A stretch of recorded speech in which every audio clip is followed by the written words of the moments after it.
Good evening and welcome to Monday Reflections on the Rock. We're beginning a new season, so happy Easter. I hope it was a blessing for you. And I hope that the signs of new life and the promise of resurrection is meaningful for you this coming season. And talking of meaningful, on Sundays as we go through this next Christian season in the church, we will be exploring stories and images of resurrection life and what they might teach us about living as Easter people in this life now. And then our Monday reflections for this coming season will be shared by people who've been touched, sustained, encouraged by stories or by poetry from Scripture. Anne and I will alternate hosting those conversations each week. So every Monday it'll be one of us with a guest, starting next week. As an example, I want to share a scripture that has become kind of meaningful for me, mostly because I'd never heard of it before. It's amazing to me because I was steeped in Bible when I was a child, not always terribly helpfully, but I didn't know this text was in the scripture. And I only learned about it a couple of years ago from a colleague in my Women Touched by Grace program. It's from the book of Numbers, not normally a storybook you would run to, chapter 27, very few verses, so let me read it to you, if I can find it right with my glasses. The daughters of Zelophehad, son of Hopher, the son of Gilead, the son of Machir, the son of Manasseh, belonging to the clan of Manasseh, son of Joseph.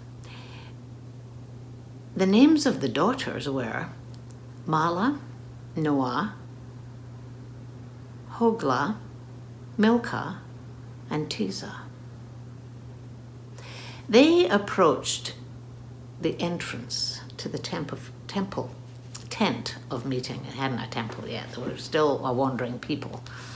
To the tent of meeting. It's the place where decisions were made by Moses and the judges of the people at that time, before they settled. They're still wandering people in the desert. They stood before Moses, Eleazar the priest, the leaders, and the whole assembly, and they said, "Our father died in the desert.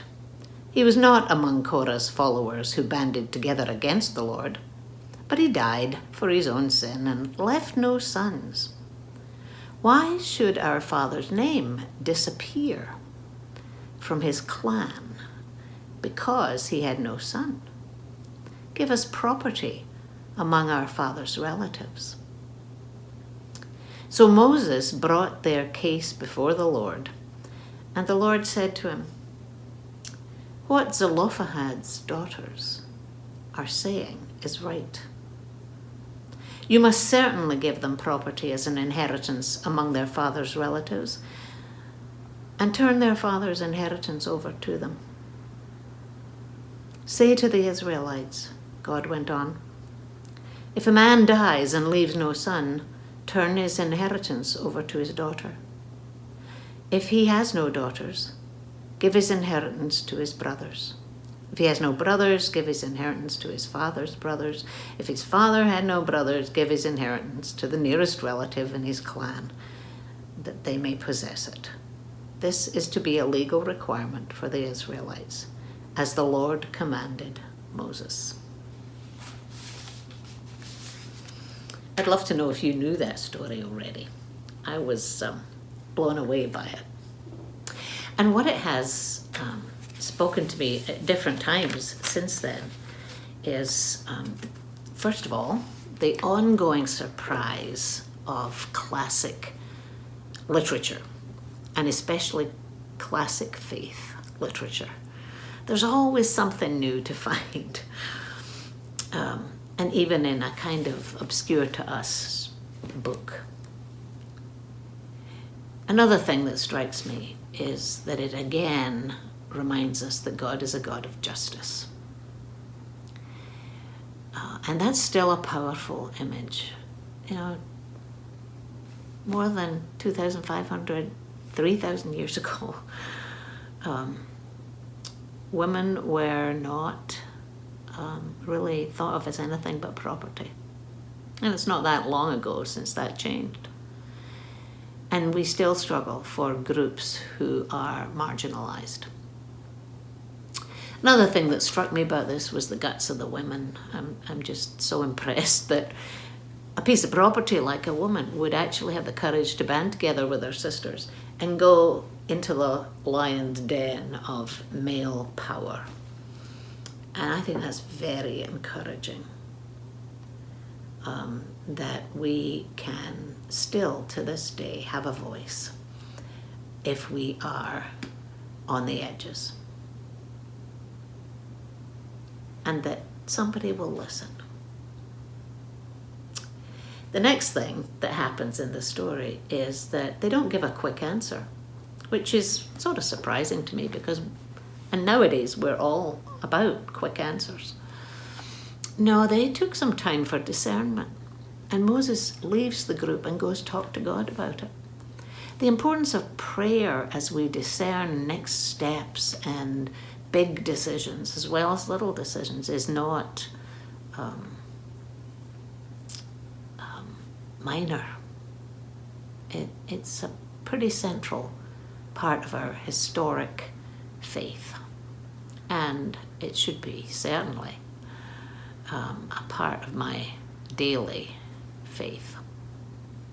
And then, of course, the ending of the story is that they have the power. They discover that they indeed do get justice, although it's very clear that you can get justice if you're the daughter. But, you know, if there aren't any, then it's always the other men that are going to get the justice, or the outcome, or the inheritance, or whatever it is. So they're defending themselves a little bit, their major system. But nonetheless, these women got justice from God. So let's not lose hope that one of the aspects of resurrection life is to have courage, to be in prayer, and to seek justice. Now that's my little bit of a favorite scripture text. Next week we'll be back with another one. But we are always looking for willing accomplices to share what scripture or poem has really been meaningful to you in your life and why. If you have a meaningful scripture that you'd be willing to tell us about and come in and share, we'll sign you up to have a conversation about it, and that would be great. You can use the comments here on Facebook videos, or you can email us or get us through the website, call the church. The phone number is 456-1979. The website is covenantrock.org. That's covenantroc.org. And we look forward to sharing these aspects of the resurrection life that people have found helpful. So we look forward to that. And of course, join us still for evening prayer every Wednesday and Friday. Good night.